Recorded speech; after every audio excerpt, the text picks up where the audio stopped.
Hello guys, welcome back to my channel. ये मेरा third video है of the topic power sharing. So अगर आपने मेरा कल वाला वीडियो देखा होगा तो उसमें मैंने आपको कल बताया था the power sharing model of Sri Lanka, और उससे पहले वाली वीडियो में मैंने आपसे डिस्कस किया था what is the power sharing model of Belgium. So guys, आज उसी सीरीज़ को आगे बढ़ाते हैं और आज एक नया टॉपिक जो है डिस्कशन के लिए हम रखते हैं कि क्या रहेगा। तो डिस्कशन होगी आज के टॉपिक में the Belgium model of power sharing के कुछ स्पेशल फीचर्स के ऊपर ये वीडियो रहेगा। तो दोस्तों, जो बेल्जियम मॉडल में मैंने आपसे बात कही थी कि बेल्जियम के जो एथनिक कॉम्पोजिशन पे मैंने एक छोटी सी बात कही थी कि याद रखना, अगर आपने मेरा पहला वीडियो देखा होगा तो उसमें मैंने कहा था कि फ्रेंच, जर्मन और डच 3 कम्युनिटीज़ के लोग बेल्जियम में रहते हैं, है ना। क्लियर हो गई बात। ये हमारा पार्ट 1 था जो हमने पहले वीडियो में देखा था।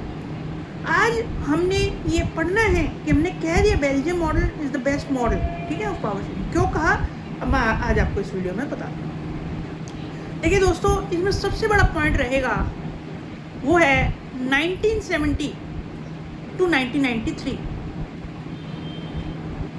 बेल्जियम गवर्नमेंट ने अपनी कॉन्स्टिट्यूशन को 4 टाइम्स, दोस्तों याद रखेंगे, 1 वर्ड में पूछ लेगा तो कहना है how many times did the Belgian government change और अमेंड देयर कॉन्स्टिट्यूशन। तो 4 टाइम्स मेरे भाई, मेरे दोस्त, 4 टाइम उन्होंने अपना कॉन्स्टिट्यूशन अमेंड किया because the government wanted to have the best power sharing model and to accommodate the different people together and to promote unity in the country, इसलिए किया गया। तो दोस्तों, मैंने आपको यहाँ पॉइंट समझाया। तो आइए देखते हैं कुछ बेस्ट फीचर्स जो इस सरकार के अंदर हमें देखने को मिलते हैं, बेल्जियम मॉडल में देखने को मिलते हैं। तो पहला पॉइंट दोस्तों याद रखना है। पहला पॉइंट क्या था कि the constitution stated that the government form or the central government that will have equal ministers। देखिए यहाँ साफ कहा गया है कि 50-50 इक्वल मिनिस्टर्स रहेंगे। फ्रॉम कहाँ से रहेंगे? फ्रॉम द डच कम्युनिटी, है ना। आई टोल्ड यू अर्लियर कि Dutch community is in majority, है ना, in the Belgium, but in Brussels it is minority.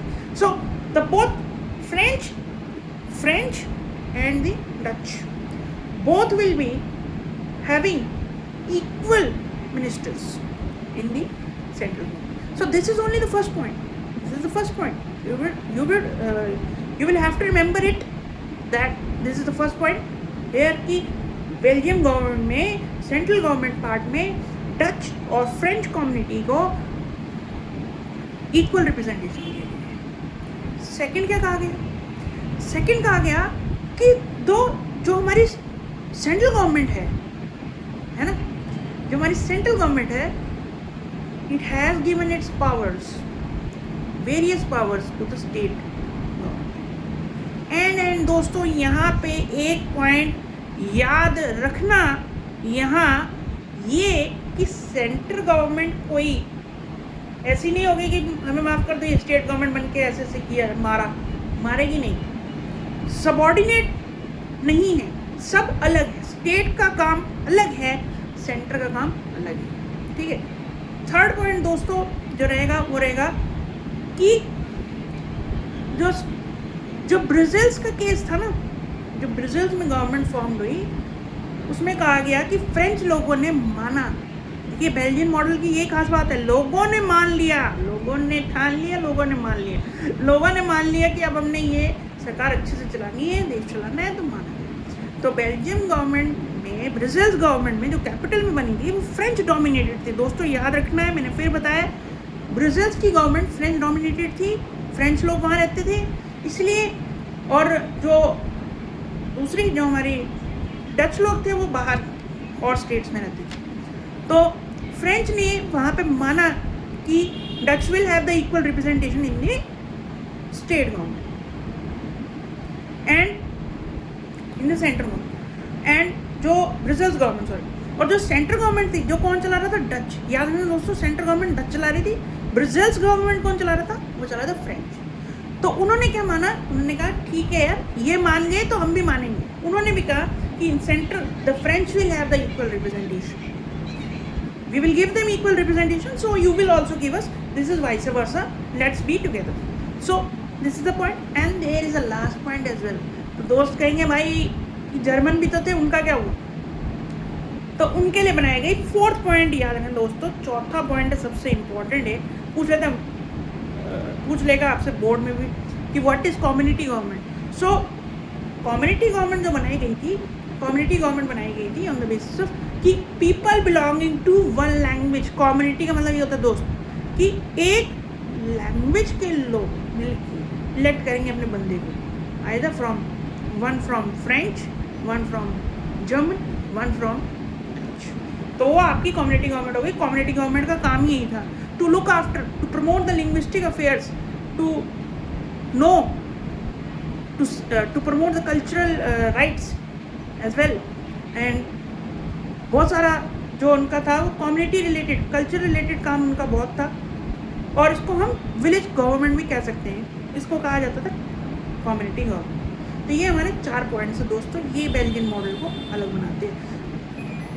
अब लास्ट में मैं आपसे एक सवाल पूछना चाहता हूँ कि हमने आपसे दोनों मॉडल की बात मैंने आपसे करी है, फ्रेंच की थी, सॉरी बेल्जियम की थी, और उसके बाद श्रीलंका की थी। तो दोस्तों यहाँ मैं आपको डिफरेंस बताना चाहूँगा, फ्रेंच ये बेल्जियम मॉडल को क्यों ऊपर रखा गया, क्योंकि बेल्जियम में लोगों को समझ आ गई कि why power sharing is desirable. On the other hand, if Sri Lankan people had not understand, did not understand earlier, उनको पहले नहीं पता था, बट उसका रेपरकशंस, उसका इम्पैक्ट क्या हुआ, बहुत नेगेटिव हुआ। मैंने आपको कल अगर वीडियो देखी होगी, आपने तो लास्ट में बताया था कि सिविल वॉर स्टार्ट हो गया था, टेंशन्स क्रिएट हुई थी।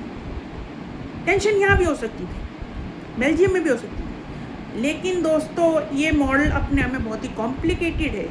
बेल्जियम मॉडल बहुत ही कॉम्प्लिकेटेड है, लेकिन वहाँ के जो लीडर्स थे उन्होंने बहुत कॉशियसली सोचा होगा, कैसे मनाया होगा, पावर शेयरिंग का प्रिंसिपल कैसे लाया होगा।